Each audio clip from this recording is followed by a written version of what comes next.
السلام علیکم ورحمۃ اللہ وبرکاتہ۔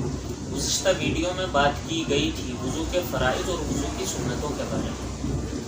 تو ظاہر سی بات ہے جب وضو ہو گیا تو کبھی نہ کبھی ٹوٹے گا بھی، تو وضو کو توڑنے والے اسباب اور کن وجوہ سے وضو ٹوٹ جاتا ہے آج اس بارے میں انشاءاللہ بات کریں گے۔ سب سے پہلے ایک بات ذہن نشی کر لیں، وضو کو توڑنے والی چیزیں دو طرح کی۔ نمبر 1 انسان کے جسم سے نکلنے والی چیزیں، نمبر 2 انسان کے اوپر طاری ہونے والی چیزیں۔ آپ ان تمام چیزوں پر غور کر لیں جن سے وضو ٹوٹ جاتا ہے، تو آپ کو دو طرح کی چیزیں ملیں گی۔ یا تو وضو ٹوٹا ہوگا انسان کے جسم سے کوئی چیز نکلنے کی وجہ سے، یا پھر وضو ٹوٹا ہوگا انسان کے جسم پر کوئی چیز طاری ہونے کی وجہ سے، جیسے بے ہوشی، نشہ وغیرہ۔ تو چلیے آج ان دونوں چیزوں پر تفصیل سے بات کرتے ہیں۔ فَاسْأَلُوا أَهْلَ الذِّكْرِ إِن كُنتُمْ لَا تَعْلَمُونَ۔ سب سے پہلے ہم بات کرتے ہیں انسان کے جسم سے نکلنے والی چیزوں کے بارے میں۔ یہ بھی دو طرح کی چیزیں ہیں۔ انسان کی شرمگاہ سے نکلنے والی چیزیں جیسے پیشاب، پاخانہ، ہوا، مزی، ودی وغیرہ، ان سے وضو ٹوٹ جاتا ہے۔ یا پھر انسان کی شرمگاہ کے علاوہ جسم کے کسی اور حصے سے کوئی چیز نکلے، جیسے نمبر 1 الٹی کرنے کی وجہ سے وضو ٹوٹ جاتا ہے، لیکن اس کی ایک شرط ہے کہ الٹی منہ بھر کر ہونی چاہیے اور اس رفتار اور اس تیزی سے ہونی چاہیے کہ آدمی روک نہ پائے۔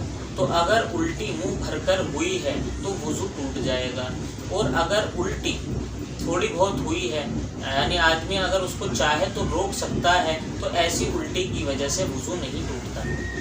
نمبر 2 دانت سے خون نکلنے کی وجہ سے۔ جی ہاں، دانت سے خون نکلنے کی وجہ سے بھی وضو ٹوٹ جاتا ہے، لیکن اس کی بھی ایک شرط ہے کہ خون اتنی مقدار میں نکلے کہ خون جو ہے وہ تھوک پر غالب آ جائے۔ یعنی اگر تھوک کر دیکھا جائے تو خون زیادہ اور تھوک کم ہو تو ایسی صورت میں وضو ٹوٹ جاتا ہے، اور اگر تھوک کر دیکھا جائے تو خون کم اور تھوک زیادہ ہے تو ایسی صورت میں وضو نہیں ٹوٹتا۔ نمبر 3 پر ہم بات کرتے ہیں کہ بدن کے کسی حصے پر چوٹ لگی ہے، یا پھنسی نکلی ہے، یا دانہ نکلا ہوا ہے۔ ان چیزوں سے خون کا، پیپ کا یا پانی کا نکلنا اور نکل کر بہہ جانا، اس سے وضو ٹوٹ جاتا ہے۔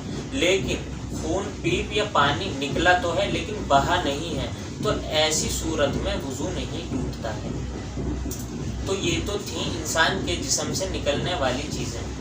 اب بات کرتے ہیں انسان کے اوپر طاری ہونے والی چیزوں کے بارے میں۔ سب سے پہلے بات کرتے ہیں سونے کی وجہ سے۔ جی ہاں، لیٹ کر سونا یا ایسی ٹیک لگا کر سونا کہ اگر ٹیک کو ہٹا لیا جائے تو وہ گر جائے، تو ایسے ٹیک لگا کر سونے کی وجہ سے وضو ٹوٹ جاتا ہے۔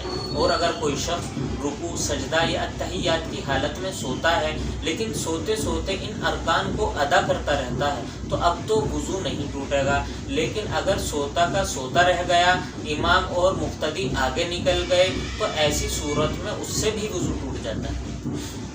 پھر ہم بات کرتے ہیں بے ہوشی کی وجہ سے۔ جی ہاں، بے ہوشی کی وجہ سے وضو ٹوٹ جاتا ہے۔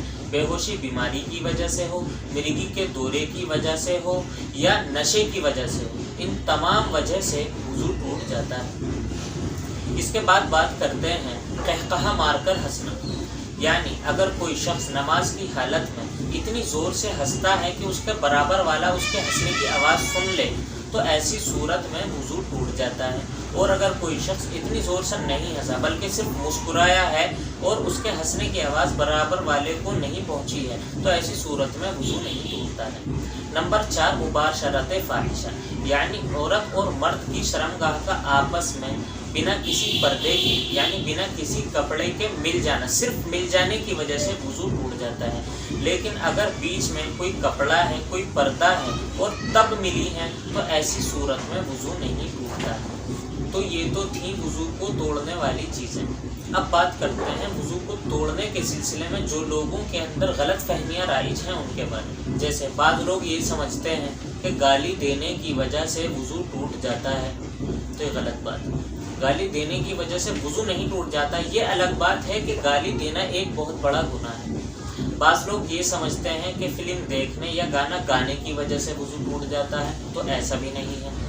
یہ الگ بات ہے کہ گانے گانا اور فلمیں دیکھنا یہ خود بہت بڑے گناہ ہیں، بعض لوگ یہ سمجھتے ہیں کہ اپنے ننگے بدن یا دوسرے کے ننگے بدن پر نظر پڑ جانے کی وجہ سے وضو ٹوٹ جاتا ہے، تو ایسا نہیں ہے، وضو نہیں ٹوٹتا۔ یہ الگ بات ہے کسی اور کا یا اپنا ننگا بدن دیکھنا، یہ ایک بہت بڑا گناہ ہے۔ لیکن اگر نظر پڑ گئی ہے بھولے سے تو نظر ہٹا لی جائے اور توبہ کر لی جائے تو وہ بھی ختم ہو جاتا ہے۔ تو اگر ویڈیو اچھی لگی ہو تو لائک کریں، چینل کو سبسکرائب کریں اور انتظار کریں، انشاءاللہ آگے پھر ملیں گے۔ السلام علیکم ورحمۃ اللہ وبرکاتہ۔